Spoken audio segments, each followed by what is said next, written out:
Assalamualaikum warahmatullahi wabarakatuh. Perkenalkan, nama saya Kaila Ramadhani. Saya dari kelas 10 TJKT 2. Pada video kali ini saya akan menjelaskan tentang networking model. Outline-nya yaitu ada konsep, TCP/IP model, encapsulation dan decapsulation, dan ada OSI layer model. Pertama, konsep, itu ada jaringan komputer mengacu pada perangkat komputasi yang saling terhubung serta dapat bertukar data dan berbagai sumber daya satu sama lain. Untuk terjalinnya proses bertukar data tersebut diperlukannya aturan yang mendefinisikan bagaimana kumpulan komputer agar bisa saling komunikasi. Nah, aturan tersebutlah yang disebut dengan networking model. Jadi, bagaimana setiap vendor dapat saling berkomunikasi dengan open standard network model yang tersedia. Untuk saat ini, open standard networking model yang tersedia dan terkenal ada dua, yaitu TCP/IP model dan OSI model. Before open network model exist.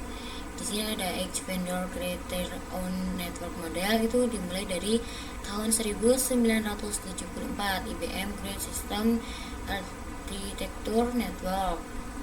Di sini itu berarti setelahnya after open network model exist.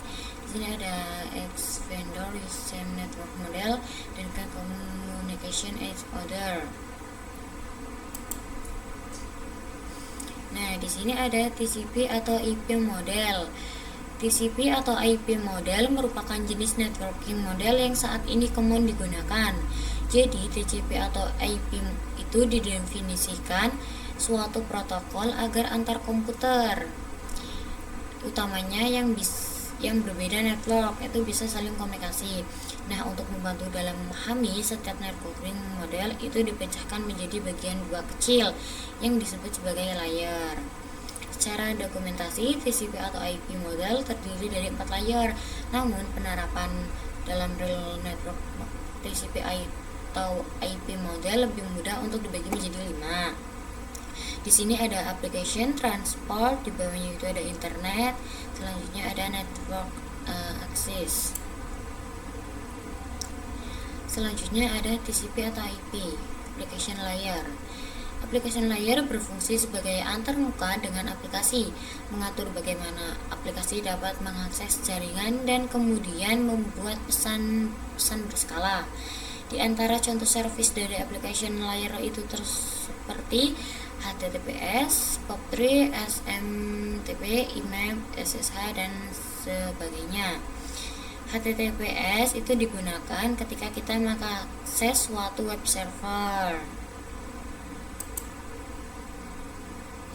Penjelasannya seperti ini, teman-teman. Jaringan komputer adalah suatu yang rumit dan kompleks, baik itu dari perangkat-perangkatnya, media penghubungnya, sampai pada aplikasi yang berjalan di dalamnya.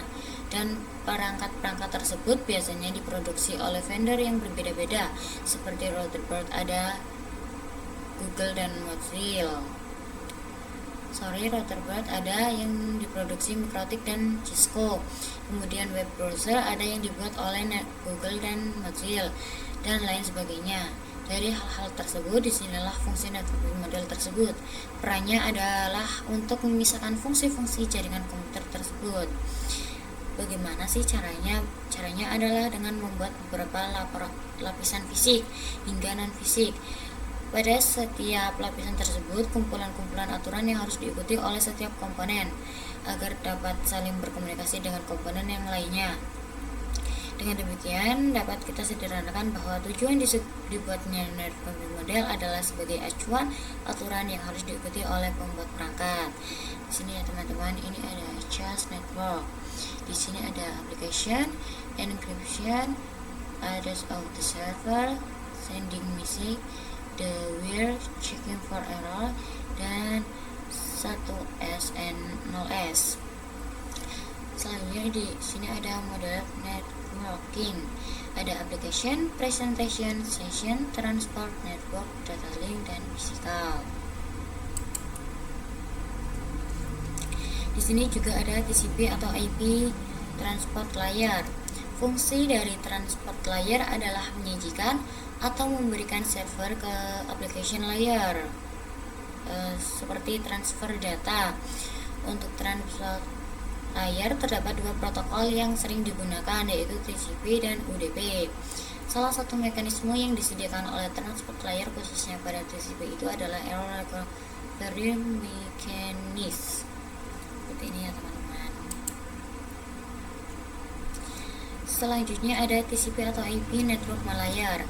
Untuk network layer hanya terdapat satu contoh, yaitu IP.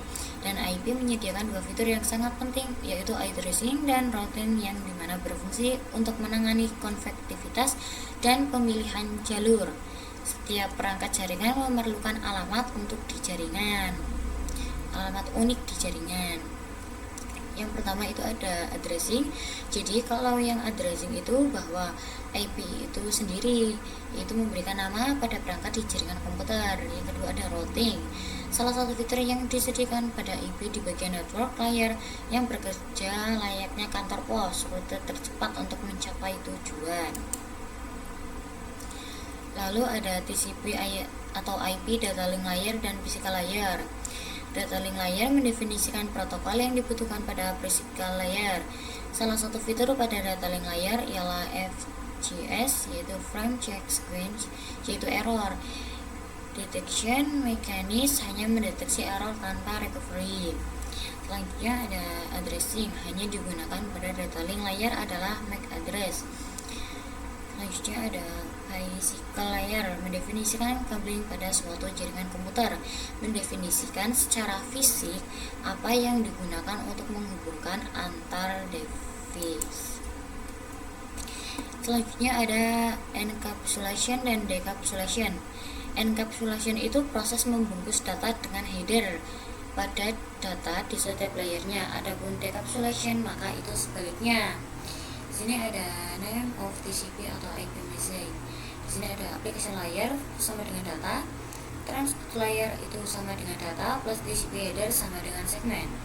Selanjutnya ada network layer sama dengan data plus TCP header plus IP sama dengan IP paket.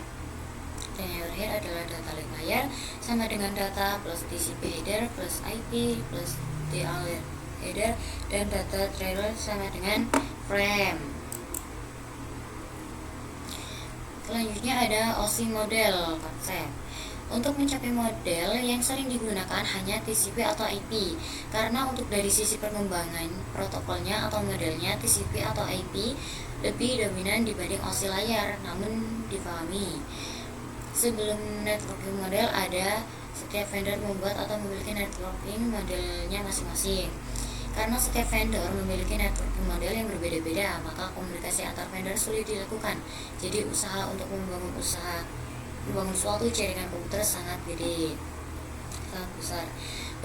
Banyaknya vendor tadi itu, banyaknya upaya agar tetap bisa berkomunikasi dengan baik antara vendor satu dengan vendor yang lainnya. Oleh karena itu dibuatlah sebagai model atau sebuah standar atau spesifikasi minimum oleh ISO International Organization for Standardization pada tahun sistem 1984, yaitu dengan nama OSIS, Open System Interconnection, atau bisa juga disebut OSI, 7 Layer Model. Dan yang terakhir itu adalah OSI model layer.